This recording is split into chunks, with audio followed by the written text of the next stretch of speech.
Welcome to Ni Santas Ni Diablas, where we are unapologetically imperfect. Join us as we defy society's labels of what it is to be a good girl. We are your hosts, Kay, Miriam, and Rami. Welcome to the safe space. Oh, that part we say together. Welcome back, guys. Welcome back. Happy Hispanic Heritage Month. Pop the bottle. Happy. You didn't say anything. You didn't say hi yet. You didn't even say happy. You didn't even say happy Hispanic Heritage. Bags. Are you Hispanic even? I'm hungry. There's no doubt. You're having a Miriam moment. I get upset when I'm hungry. She's hangry. Mm-hmm. But yes, it is Hispanic Heritage Month. Yep. Yeah. It starts September 15th, and then it runs to October 15th. So that's so weird that they gave us a month that's like in the middle. In the middle. Months. I don't like that. That's weird. Yeah. I wish it would be like September 1st through like the end of that month. Well, I'm going to start off this episode with the definition of Hispanic, Latino, and Spanish. I feel like those words a lot of people don't know what they don't know, and they kind of just like misuse just because like they don't know or like they don't care to know. You know what I mean? But actually, we can start off like what you identify as. A Latina and a Hispanic. Same. I say I'm Afro-Latina. I don't really use the word Hispanic. So like paperwork. Circle the bubble. Oh, I circled black. So for Hispanic, I looked it up. It said an individual or individuals who are speaking Spanish or have background in Spanish speaking countries. So I just wrote like some examples of Spanish speaking countries. So Dominican Republic, Mexico, Paraguay, Uruguay, Cuba, Colombia. You get me. All of us, Puerto Rico, Ecuador, those places, like they speak Spanish. And then Latino. Wait. That's Hispanic. That's Hispanic. That's Hispanic. Spain? No. Okay.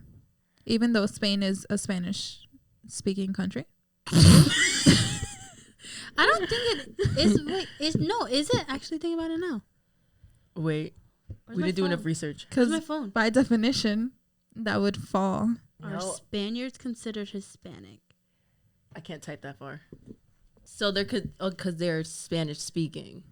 Okay, so a person who speaks Spanish is Hispanic. Yes. So she is Hispanic. So Spaniards are Hispanic. Yes. They're just not Latinos. Latino. Individuals who are from or have background in Latin America. Countries, Belize, Cuba, Guatemala, Haiti, Jamaica, and Brazil. Brazil. So like Central America, South America, Caribbean. That's a lot. And those are all considered Latino. Though they don't speak Spanish, they're considered Latino. Which is crazy because people automatically link Latinos to Spanish speaking. Yeah. Like, you're from Haiti. Oh, you're not Spanish or Latino. But like, obviously you're not Spanish, but you are Latino. Yeah. So I feel like that like confuses everybody and like not sure what the correct term to use. And then Spanish, someone from Spain. Yeah. Which is the most common. Like, so for any Latino, Hispanic, whatever, it's the most generalized saying is you're Spanish. Yeah. Like, as growing up in school, like, oh, she's Spanish. Yeah. People who are not Latino or Spanish or Hispanic be like, oh, she's Spanish in general. They generalize it to Spanish, but that's incorrect. Yeah. Because Spanish people are only the people from Spain. Yeah, like growing up, like you just kind of accepted it. Like, okay, yeah, I'm Spanish. Because it's just like, it's just was easier. Like, it's just like you barely kind of understood as well. Because it's kind of wasn't really younger, taught to us either in school or like at home. It's like, you're Dominican. That's it. You know? Yeah. And then same with you. You're Puerto Rican, Ecuadorian. But it's like those other conversations, they weren't having in my family. Not really. So I don't know about you guys. It's funny though. I would, when people would say to me, oh, you're Spanish, like, yeah, because it's kind of like, yeah, whatever. But when I would speak of myself, I'll say I'm Hispanic. I wouldn't say if like I'm Latina. I would be like, yeah, I'm Hispanic. Like, that's how I would generalize myself. Like growing up, you're saying? Yeah, I'd be like, yeah, I'm Hispanic. Like, yeah. It wasn't until like when I got older, like that, I'm guessing that being that proudness of saying Latina as well came for me. Yeah, that grew as I got older. So yeah.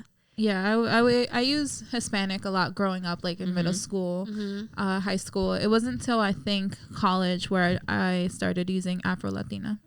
Which is a really big thing that people don't understand, that Afro-Latinos exist. Yeah. Oh, yeah. I feel like they paint a picture of like what a Latino is. Oh, you're tan or whatever, or you're like a lighter skin complexion, you're Latino. When this all kind of like overlaps at one point, you can be all these things at once. And like, that's not talked about today. Yeah. It's starting to more, but I feel like it's still like a mind. It's a boggling. Like your cousin's Afro-Latino. Like, oh no, she's black, but like, Yeah. no, she's Latina. She's from here. She's from there. Like it can be all these, you know, overlapping things. Which is why also now, like, sometimes like, it depends on what the conversation I'm having, but because I'm perceived as black, like when people ask me, I say I'm Afro-Latina, but I walk through this world as like black. So people think I'm African American. That's how they see me until like they ask me. So that's why I identify as Afro-Latina. Do you ever identify yourself though as just by the skin color? Black? Yeah. Only like in paperwork. Okay. Like in paperwork, I'll mark like black or like, but I never, when people ask me, oh, like, what are you? I say Afro-Latina. What do you put for race on documents? I either put other if there's an option. What if there's not a other? I have to put white. I put Native American. I just put Native Native American. I mean, Native look at it. She's like, I'm feeling Native American. I am Native American. Yeah, no, I always put black. I refuse to put white. Because it always goes like black, like white or black, and then it goes like Hispanic or Latino, and then that's when I click that. Or I just like kind of circle everything, like, you know, Native American, white, and black. Like I just circle it all. Just a mix of everything. Yeah. But if there's other, I'm always saying other. But I do appreciate when they put like Native American and in parentheses Central South America. Like I've seen those very few times. Very few times. I'm like sick. But most of the time they're referring to like the United States of America, indigenous people. But I've noticed too now in paperwork, out of hair in my mouth. Cute.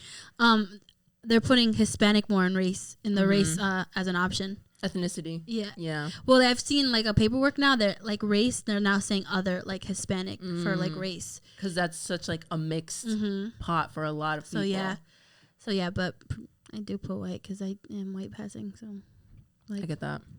Do you ever feel like ugh when you do that? I'm not gonna lie, but I get it. Yeah. So I know there's been a lot of no offense to white people. I know there's been a lot of controversy against like Rosalia because Rosalia has been coming up.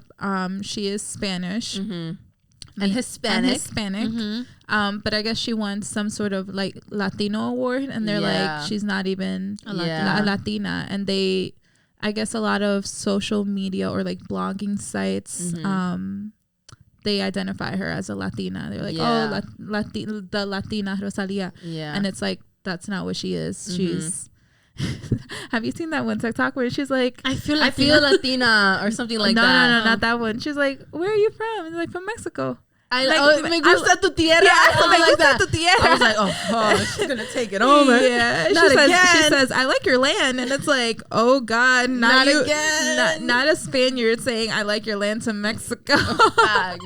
Bitch, you conquered it. But like, I get how some media outlets, like, they're so ignorant. No, they're ignorant, and they don't like. We just figured it out in like 2 minutes. Like we deciphered like what was what, and they could easily just like just do a little research and see like, oh, let me correctly identify this person. Yeah, like, oh, she sings Spanish. She's using Afro beats. She's using reggaeton.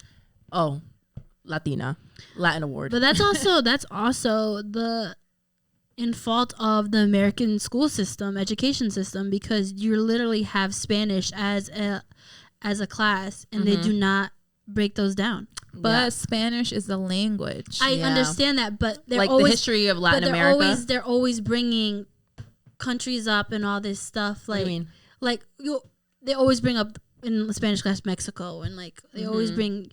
They should educate that though in a Spanish class, I feel. Yeah, I mean, that would be a bonus, but I know why they don't, because it's like a language. It's not a language class. It's not a history class. So they're just teaching the language. I get it, but I think like it's just these are so basic things that people do need to know. Yeah, I feel like those stuff aren't accessible until you're in college. Yeah, because I took like a Latin American studies class, and then like there, it's kind of weird when like a white person is teaching you about like your country, and I'm just like, shut the fuck up. You know, what do you know? What do you know?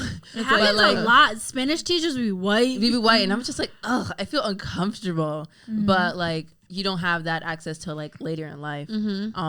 But like, it would be cool, let's say for like U.S. history class, you know, half of U.S. was basically fucking Mexico, and they like briefly touch upon that. Yeah, they're like, oh, they had a war, boom, they signed this over, boom. They don't touch upon it. They don't touch upon it. And I'm like, there's people that are Mexican that live in America that they've always been here because that was Mexico. So I feel like there's a lot of like culture that hasn't been taught that just like shushed away. But same goes for like Black communities, of course. There's a segment on Netflix by John Leguizamo. He's the one that play Seth, whatever. He had an episode where he literally breaks down everything of all the conquering and all. I tried to watch that with my parents. He cursed too much. So I watched it with my parents actually, and it was great. It was so educational. Like your jaw is gonna drop to the floor because it's literally like they came in.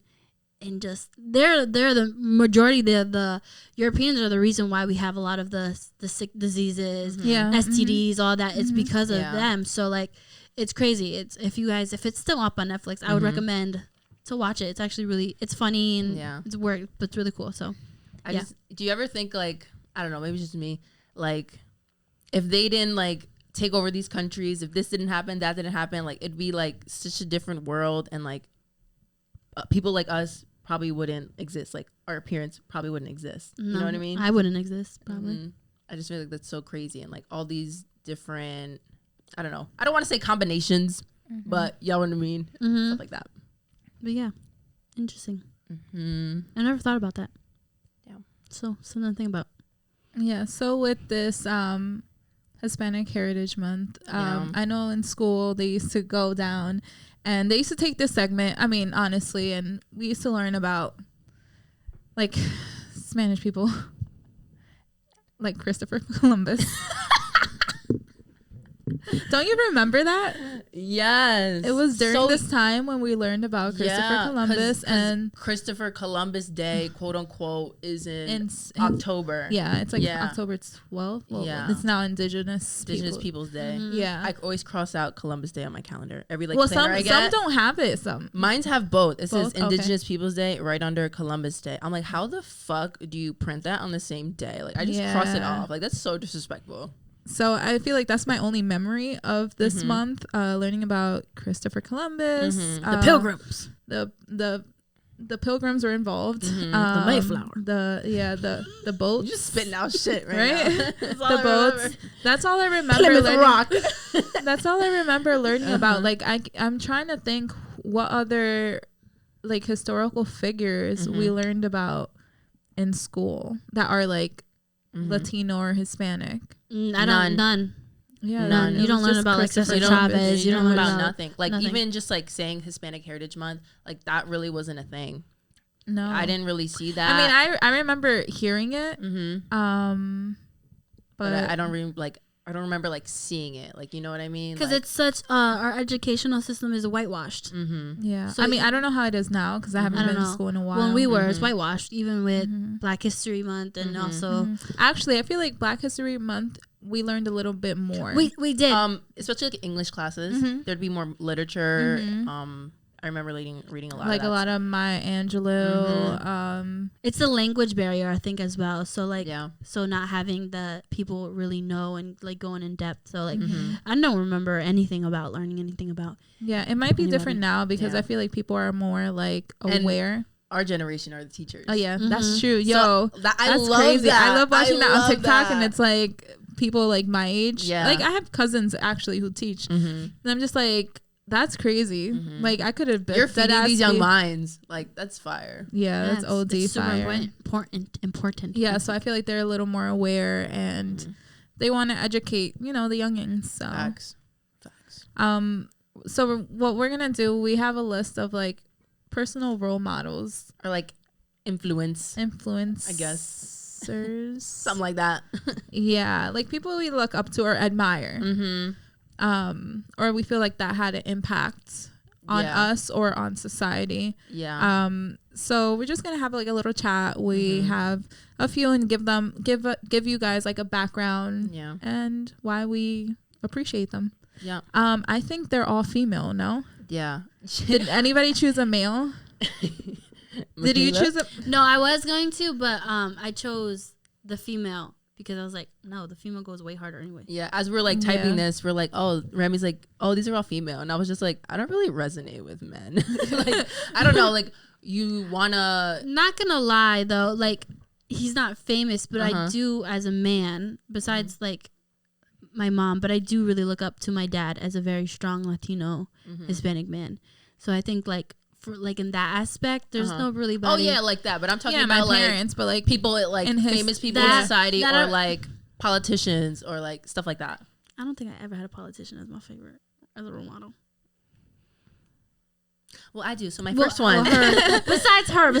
I do like her. I do like her. I tell us about her. Tell us about your number one. AOC. Alexandra Ocasio-Cortez. I couldn't remember this part. She's a Latina congresswoman. She represents a section of the Bronx. She is only 32. She's still in Congress, and I just feel like when I see her, like I don't really see myself because we just like we look different. But it's just like, wow, like you're a young woman, you're Latina, you're beautiful. And you can do this. You got to up to this point, and you're only what? She got sworn in when she was 30, I believe. That is so young. No, and for her to like have this voice and have this impact on a younger generation is awesome. It's like you can reach these limits. You can do this. This is not impossible. You can look in that crowd sea of the House. You see white heads, but like as more and more, you see a black woman. You see. A South Asian woman, you see a Chinese woman, you see other type of different women, and I just feel like it's beautiful. Like I love it. With this girl, really like when she came out, she came guns a-blazing. Yeah, it really showed me, in my opinion, what some ignorant Latino women and Hispanic women, and especially men. Yeah, she ruffled so many feathers. Yeah, without like I feel like without even she wasn't doing much. She wasn't doing anything. And I love that she always stood her ground. Like, she stood her ground regardless. Because, like, people would...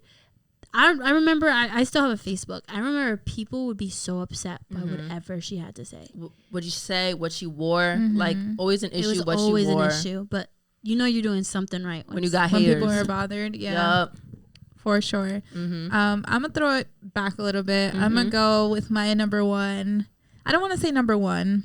But someone up there. Yeah, I'm gonna go with Celia Cruz. OG. Motherfucking G. All right, so Celia Cruz. I feel like if you're Hispanic, Latino, or Spanish, you know who Celia Cruz. The only way you don't know is maybe if you're like American. Not even because she was very heavy in Miami. You heard her music. If you don't know who she is, you heard her music. Yeah. So Celia Cruz was born October 21st, 1925, and she sadly passed away July 16, 2003. She was a Cuban American singer, and she was one of the most popular Latin artists of the 20th century. I can attest to that because her music still goes hard slaps now. I used her song for La Vida es un Carnaval for our post. Oh yeah, post. Yeah, I saw that. I was like, good choice.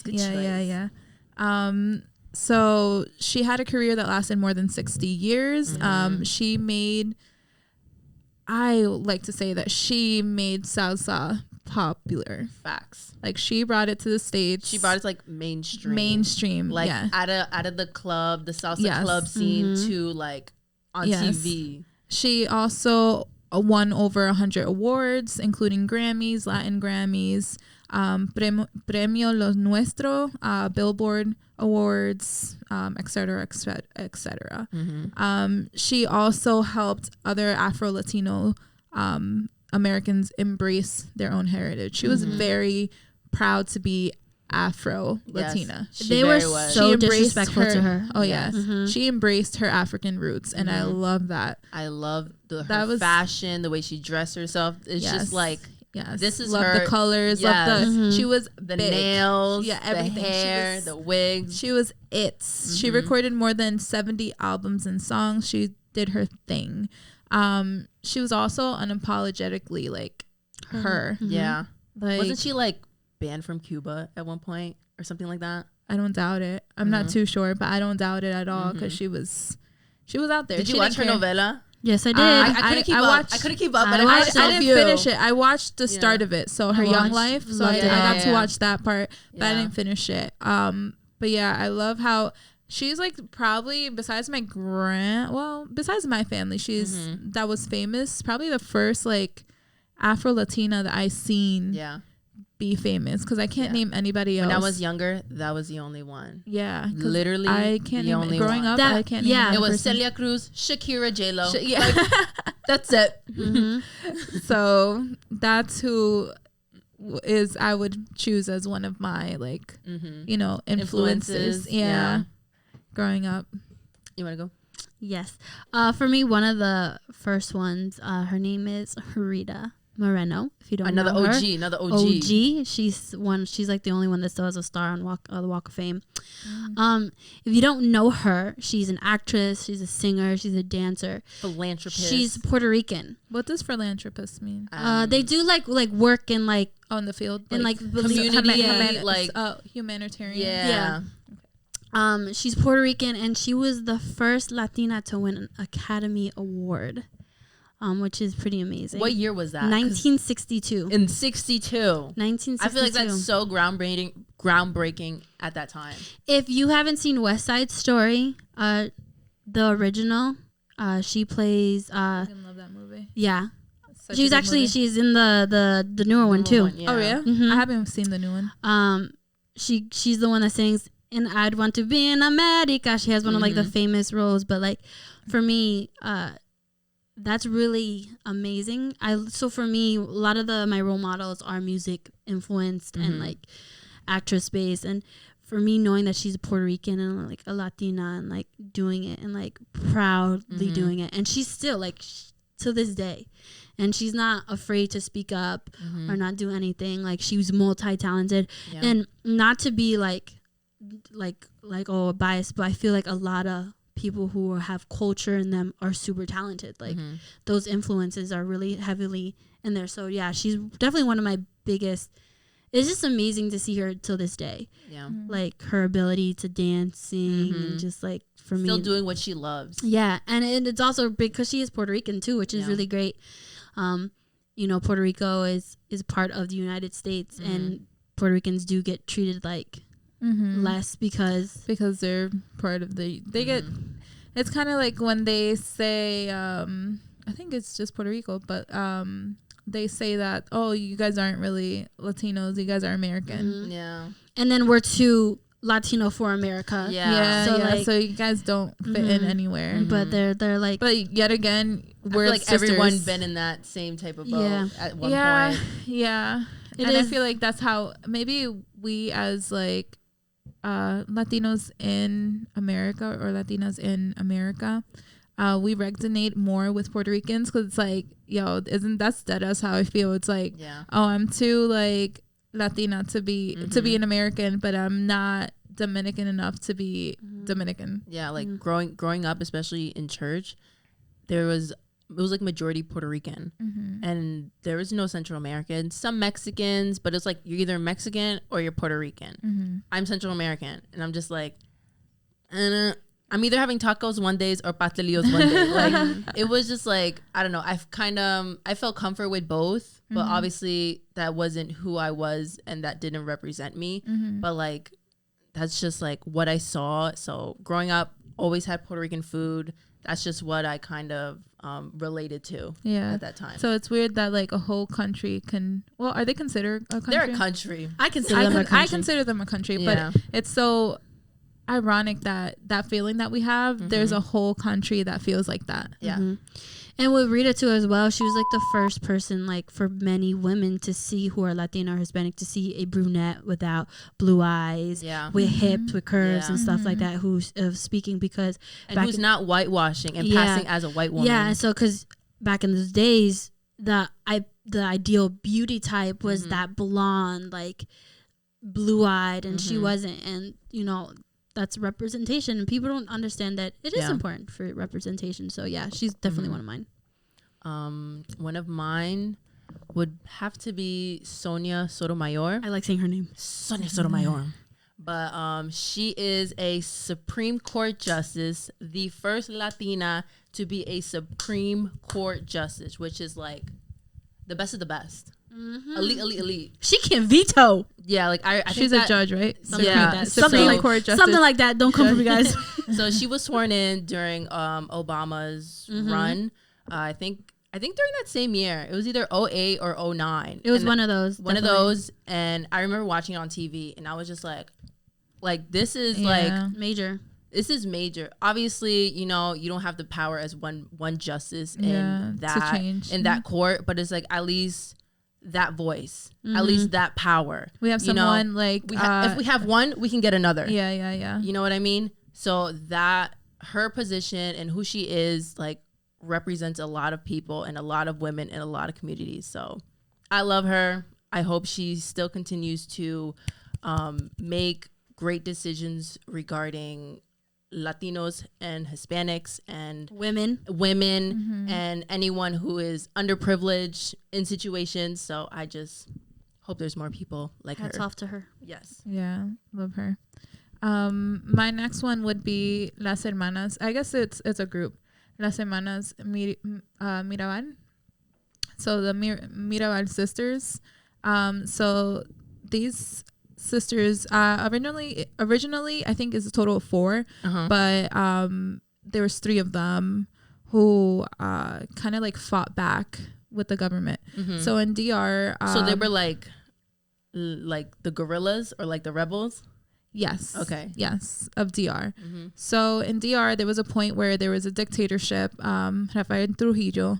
If you're Dominican, you know about Trujillo. Trujillo literally tried to get rid of all the Haitians.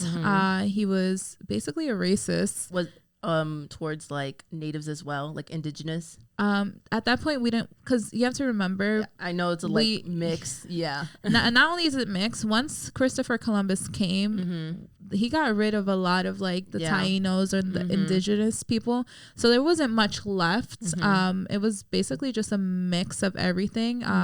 We were a lot of mulattoes, so it was more about how you presented. So if you didn't have blue eyes, fair skin, light hair, you were dying. Like I remember personally studying him, and he was gruesome. Like he hated Haitians, and there was actually, I forgot, it's like a river or like the border of where DR and Haiti meet, and the amount of bodies at some point while he was in charge that were just like coasting there because he just wanted all of them dead. And even if you were Dominican, I mean, obviously we're a mix. So there was, but he still associated them as like, yes, you were not elite. So they opposed Rafael Trujillo, and they were involved with fighting back against his regime. Unfortunately, they were assassinated in 1960, November of 1960. They do say that because those were 3 that fought. I guess the last sister wasn't really involved politically, but they still do acknowledge her. I mean, she kind of, I guess, not as much as her other sisters, but she represents them. She's the last one that's left. But she died in 2014, but that was left throughout the years. That's not long ago. No, yeah. Was she still in DR? I'm assuming. I'm not sure. But yeah, the assassination of the 3 Mirabal sisters turned into symbols of popular and feminist resistance. So I'm gonna repeat that again. Yeah. So the assassination of these three sisters turned into symbols of both popular and feminist resistance. So they were like, not only were they Latinas that, well, not, I don't want to say, because they're females, but not only were they females, like not only were they Dominican, Latino, I don't want to say Latinos, because I'm trying to differentiate their sex and their race. And their heritage. So they were Hispanics. Hey.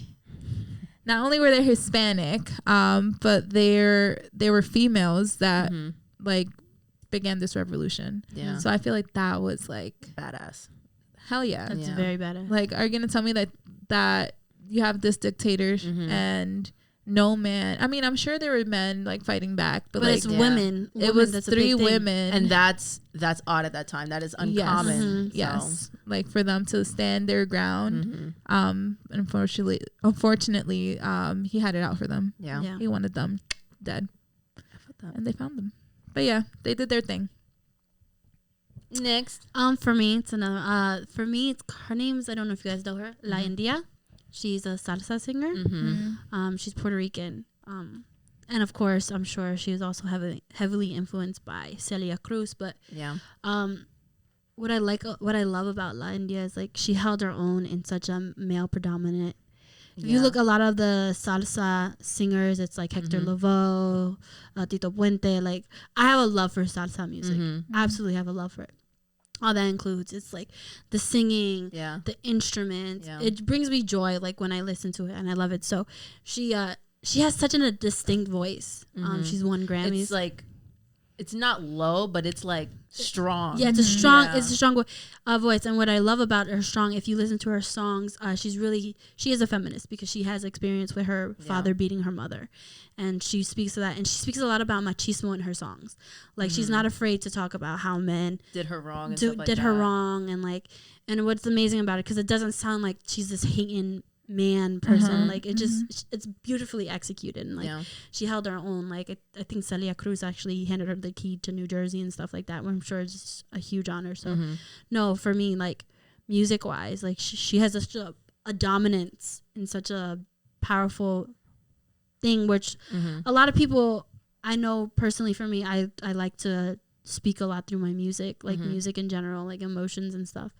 So I like how she puts her message across with music. And especially because she was popular late 90s, early 2000s. That's still that wasn't popular. No. After Celia Cruz, I really didn't know any other female salsa singer at all until her. You know all about the male ones, like Mark Anthony, which he's great.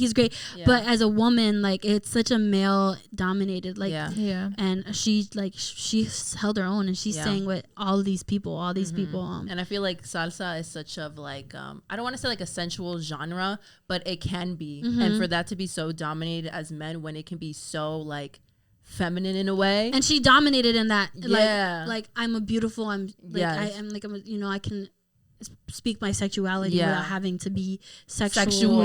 So exactly. No, she was. I really love that. Like, so I definitely always looked up to her and like always listened to her songs. And it's crazy because she actually became pretty TikTok famous.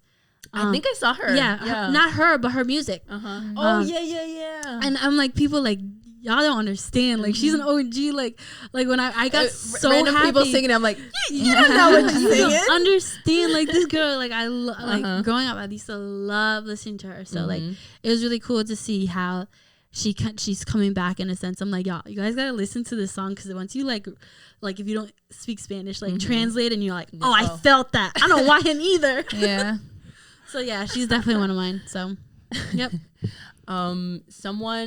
She's not like a celebrity or anything, but her name is Julissa Prado. She is the founder of Rizos Curls, which is a hair care brand focusing on curly hair, and she is the first owned curly hair line to be sold at Ulta. Nice. Love that for her. Have you used it? Yes. Okay. And I like her personally. I don't really know too much about her, but like what she stands for and her products and where her stuff is being sold, I think it's freaking amazing. Not only she's in Ulta, she's at Target, many other places. But when growing up, I was using like Pantene, Tresemme, Suave. You know, I was combing out my hair dumb hard. that one gel that has like that weird bottle shape. I forgot what it's called. From the dollar store? Yeah. The purple one? Yeah. The green one? And I just like, for her to first curly hairline at Ulta. And that wasn't that long ago. No. Do you understand that? That was not that long ago. No, it's not. And she's the owner, still the owner. And I just, you know, that. Hopefully she stays the owner. That hopefully that opens the door for other people and that influences other people. And like, you know, natural hair is getting more growth, more love, and so much popular than it was before. And that stigmatism is like getting broken down, but obviously still work to do. You know, these stuff like are going to be even more accessible. And I think that's like so beautiful. And I love that. I think, it's super important because especially in our culture, learning the texture of our hair is harder. Like, because like, we'll blow it out. I remember my hair always constantly getting blown out. Seeing those like Tresemme commercials and her hair is flowing. And I'm just like, my shit don't move. I never understood, like, why am I getting like this? Yeah. Like, I never understood. Why I go like that and not like that? I go like this. Yeah, because I thought it was a normal thing. But then I got, like, when I started, like, being more aware, I'm like, wait, you wake up with your hair like straight like that's how you wake up, because like you're not used to that, so like it's really important to learn your texture, like have that representation on that.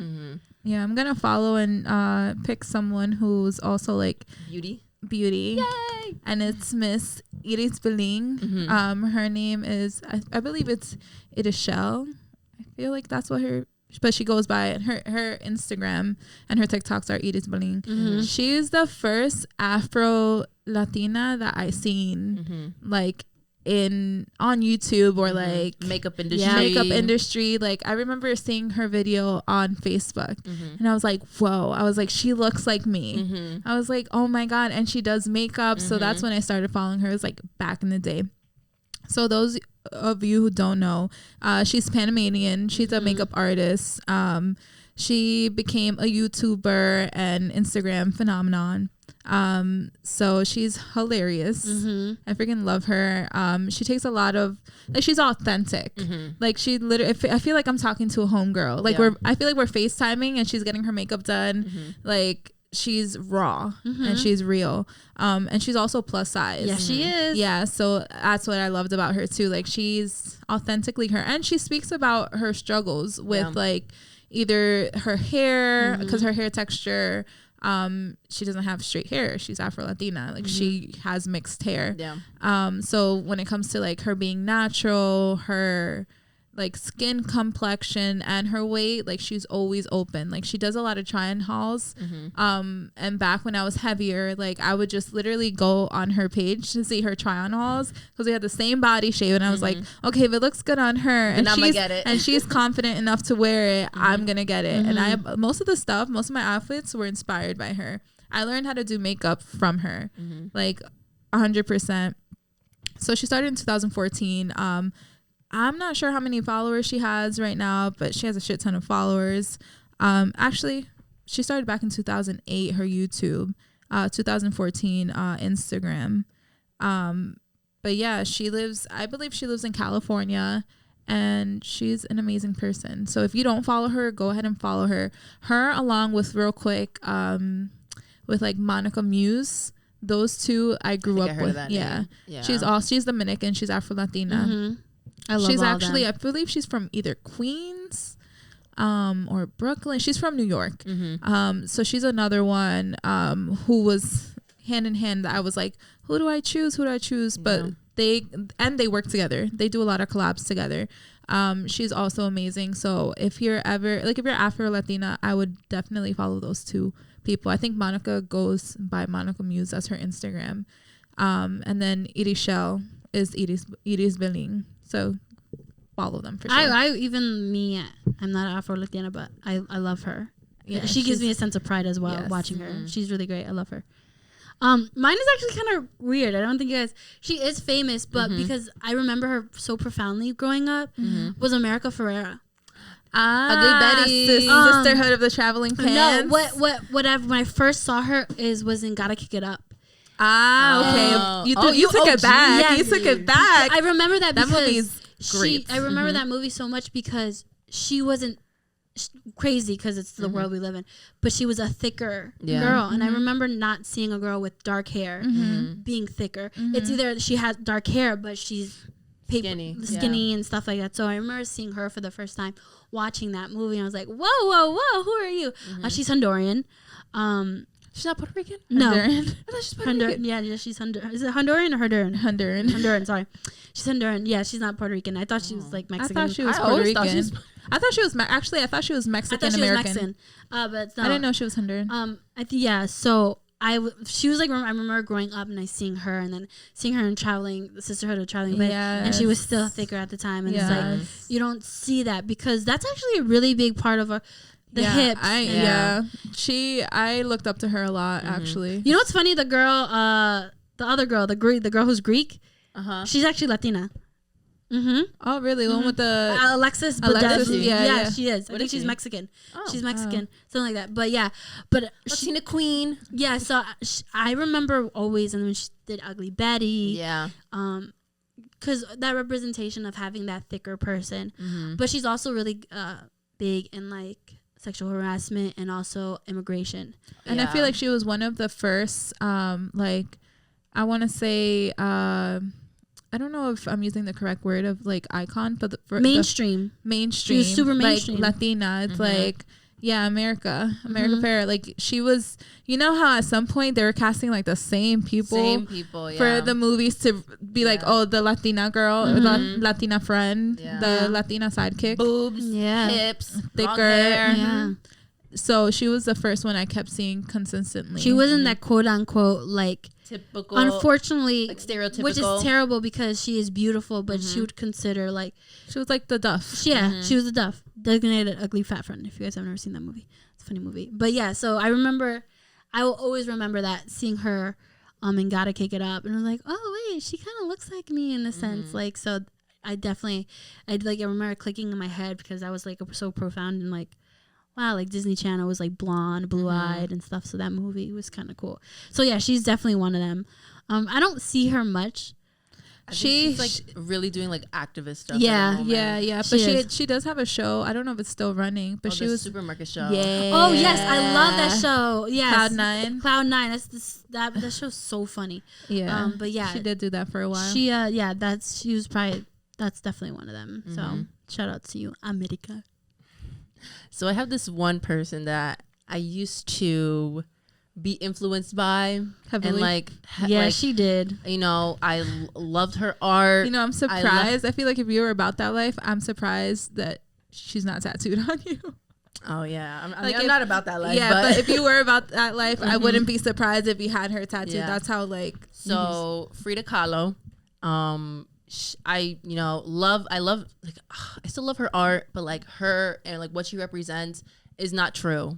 You know, she represents this Mexican culture. She's basically imitating Oaxacan culture, which is a region in Mexico, very native, indigenous, and they wear their hair a certain way. They wear a certain type of clothes. She is Mexican and half German. Her dad is German. Her mom is Mexican.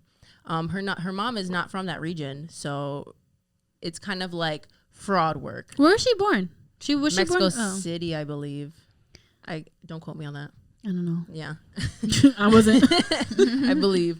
So it's like kind of like fraud work for her to emulate this image and then use these components without, you know, I guess not saying the thank you, but like saying these are the influences. Like this is it. This is that. Da da da da. But I feel like she kind of like used that and like perceived it as her whole image, like a costume. That's basically what it was. It was like a costume. And what I did like about her and her, like the way she represents herself was basically like her I don't give a fuck attitude. Like she was very raw, very real, even in her work, showing about like her miscarriages, her failed marriage, like all these certain type of things. That's what I like really liked about her. But the fact that that's based like that's like being held upon something fake, you know, it fucking sucks. You know, it does. Yeah, I love Salma Hayek. I love Salma Hayek. But yeah, I don't. You know, when I see her, I'm like, damn. But like now she's just like commercial way to get money. Because people are like, oh, Latina art, Frida Kahlo. Like, that's it. Like, Frida Kahlo. Like, you learned about her in school. Yeah, so that's sorry. It. It's okay. Sucks. All right. Go to food. Latin food. If you had like comfort food, like if you had one meal, one dish, I would say one dish you had to eat for the rest of your life every day, what is it? That's hard, but you know what? I'm gonna say one thing, okay? Some arroz con un huevo frito and some sweet plátano goes hard. That's really comforting. That's what you're eating every day? If I have to, I have to, because it's hard. I was thinking sopa de frijoles with white rice and like avocado on top. Every day. I can't eat that all day. I can't eat it, but I love it. But I think I'm just hungry right now. I'll eat anything will go hard right now. No, if I had a meal to choose to eat every day, it would be white rice, red beans, and what am I gonna choose for compañía? I'm gonna go.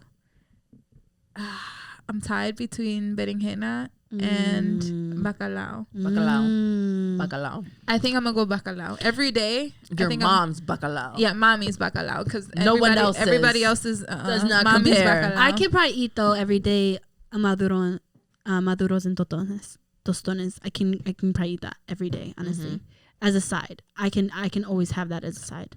Honestly, like I wouldn't have pupusas every day. I feel like I wouldn't appreciate them if I have them every day. Yeah, I don't think I can have pupusas every day. Nah, I think it's too much. I think it's the masa. Like I could have the cabbage maybe every day on top of my arroz y habichuela. That shit good. So my question for you, because like I know for me, like I have rice all the time. Rice is just a staple. I don't have rice often. But for me, I do. Where's the rice? I hate it because there's times I'm tired of rice, and then when there's no rice, I'm like, "Where's the rice?" It's either like rice or tortillas. Like I need one of them. Like we don't eat tortillas, but like rice is such a staple. I grew up with eating rice every day, but as like when I moved out, I still live at home. Yeah, no. When I'm here, like I just spent the whole week with my parents. I eat rice almost every day. But when I'm at home, I barely eat rice. Y'all I don't know. I feel like when I'm at home, I have a more American way of eating, like a more healthy, like high protein, and trying to be a gym gal type of diet. Don't judge me, guys. I will eat it, but it's not my favorite. I'm not a fan of anything guisado, like pollo guisado. Like beef, viste, like I like guisado. Like I'm surprised because most people do. I do like guisado, but I'm a vegetarian, so I'm a Latina who's a vegetarian. Yeah. So I'm not one to talk. But I don't know if you ever had like tuna guisado. Well, you're not gonna like because you don't like guisado. No, I can eat it. Like it's just like people love it, especially with some white rice. Some white rice. I still salad on the side. Yeah. But I'm not a big fan of wet. Like, I love wet, but I love the wet. I love bacalao. I can eat it, but it's not my first choice. You know, I like it. Like when I'm eating rice, wet. It has to be wet. I need the sauce. When I'm having like that's why I have my habichuelas with like when I have meat and like I need the sauce. Like I need salsa with it. That's what she means. She don't like the sauce from the meat. I like it. For me, that gets I like it, but it's not some. It's like.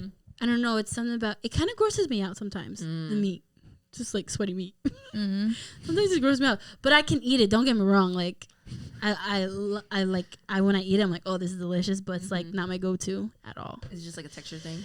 Yeah, something about it. But I have it a lot. But like, I don't know. Rice, habichuelas is really important to like with my rice. Yellow or white rice. White. I can go both. Yeah. We call it moro. You know, like when you have the black rice. No. Moro for us is like any rice that's mixed in with beans, like like your arroz con guandules. Yeah. Would you rather have moro? I'm gonna refer to it as moro because it could be anything with black beans. Yeah. Because we make that. Yeah. It doesn't matter. Moro is like the general like. So moro or white rice or like rice with liquid beans, with stew beans. Here's the thing. So when it comes to moro or arroz con habichuelas, not everybody can make it. I know, but we're saying they're both good, made good.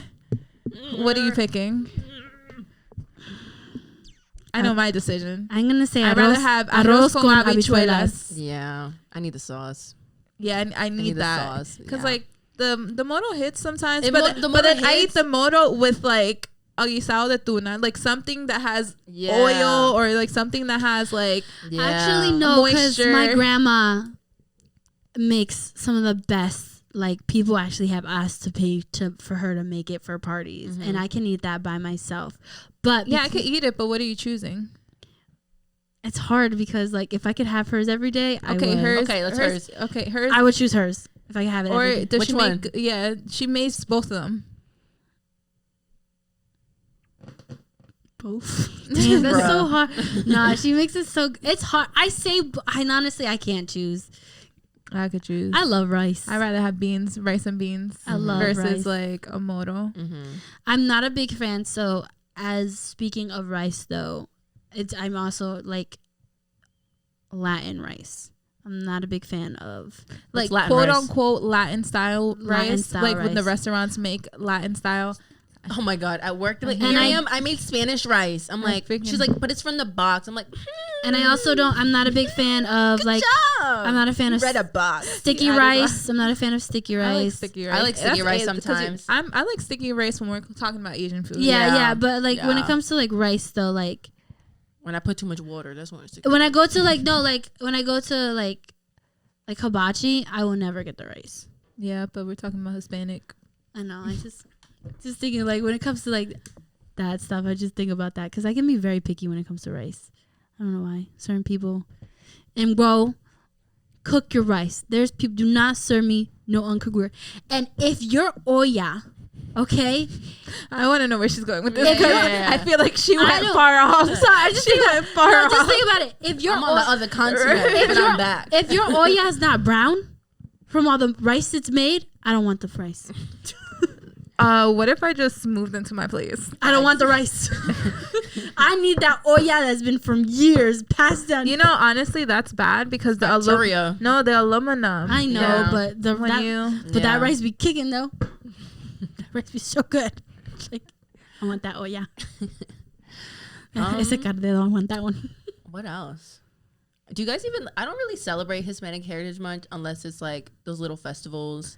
But what like, festivals? No, like they have festivals. Like they have like in the city they'll have in the city or like when I was in school they have like little events and stuff like that. But that was the only way. Like, so how do you celebrate?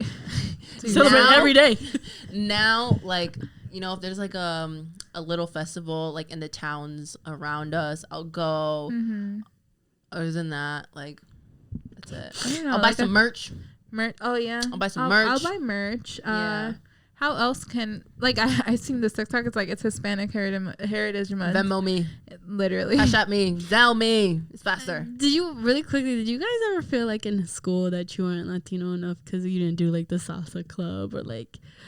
We had that. Yeah, we did. We had salsa club. Yes, we did. I didn't know that. No, we did not. Yes, we did. No. I remember there was always because that's the school system. There was such a distinct separation of like kids who couldn't speak the English language. They're what were the ELA kids? ESL kids. I don't know. ELA is English, no? Sorry. ESL, sorry. What were you in there? No. Yes, I was. I had to be taken out of my class to take a test. No, I wasn't. I actually wasn't. I'm not making fun. But I remember they were always so separated from us, and I always felt so bad. But they call us a lesbian. It wasn't. I promise. Wait, Michaela, where are you going with this? I just remember taking it back in school. I just remember that. What are ways we celebrate Hispanic Heritage Month? Like, what do you want to do? Like, I feel like, you know, it's a good way. Maybe read a book written by someone who's Hispanic or Latino. I know Target does it. Target has a section where they have like a Hispanic Heritage Month section. I always feel weird buying from like Target or any other big corporations. So for that stuff. Okay, so how about like you get the idea? Like if you're there, like you can get the idea, maybe buy it directly from the source. That's what I would do. But like when they have Latina on the t-shirt. Oh yeah, no. Besito. Not the merch. Yeah. I thought they have one that was like, I forgot what rice all day.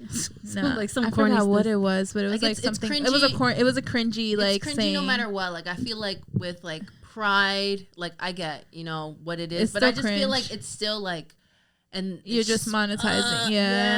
It's like a stereotype. No, I mean that they do a good job though, where they separate like everything.